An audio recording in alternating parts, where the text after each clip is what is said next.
Il vous souviendra que le comité ad hoc désigné par le président de la République, le général de corps d'armée, Mahamat Idriss Déby Itno, a finalisé son travail. Un document impeccable dans lequel figurent toutes les forces vives de la nation et la diaspora a obtenu l'approbation du chef de l'État. Ainsi, le comité ad hoc, dirigé par le vice-président du Conseil militaire de transition, le général de division Djimadoum Tirena, a été reçu par le président de la République.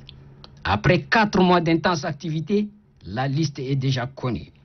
Il s'agit de 93 conseillers de la transition qui représenteront les 12 composantes, des partis politiques aux associations de la société civile, en passant par certains députés de la 3e législature. Rien n'est occulté.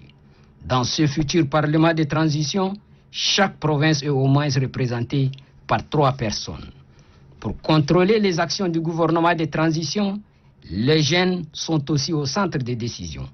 Dans ce processus démocratique, il n'y a que 2 formations politiques qui n'ont pas un représentant. Il s'agit du Parti Le Transformateur de Succès Masra et le Parti Socialiste Sans Frontières de Yaya Dilo. Par contre, la Convention tchadienne pour la défense des droits de l'homme de Mamanour Ibedou est représentée par une personne ressource. C'est une première au Tchad.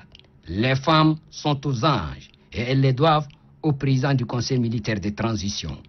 Du quota de 30% accordé à la femme dans les fonctions nominatives et électives, elles obtiennent 33%. De quoi se réjouir. On a trouvé toutes les forces vives de la nation qui sont membres. Pour nous, en tant que syndicat, nous pensons que nous sommes représentés dans le Conseil de transition. Et cela prouve qu'une attente des travailleurs qui doit se faire. Et nous pensons que le Conseil national de transition a un rôle très important. C'est une première étape. C'est un pas vers la réussite de la transition parce que ça répond à un vide juridique qui a existé et que c'est une situation qui n'est pas normale dans un pays.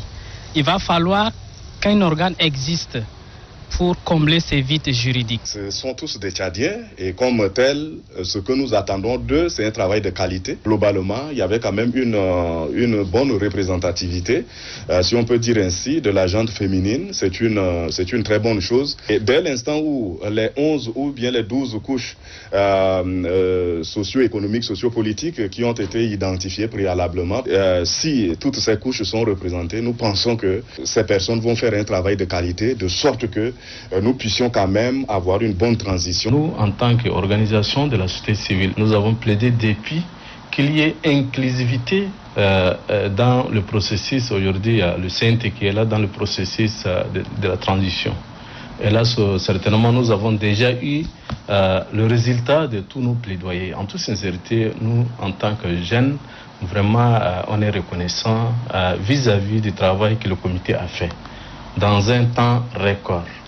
Et de l'autre côté, nous voudrons, en tant que jeunes de la société civile, dire aux membres du CNT qui viennent d'être désignés par leurs corporations ou soit par leurs entités respectives, pour nous, c'est un défi. Et ce défi, il faut qu'il soit à l'auteur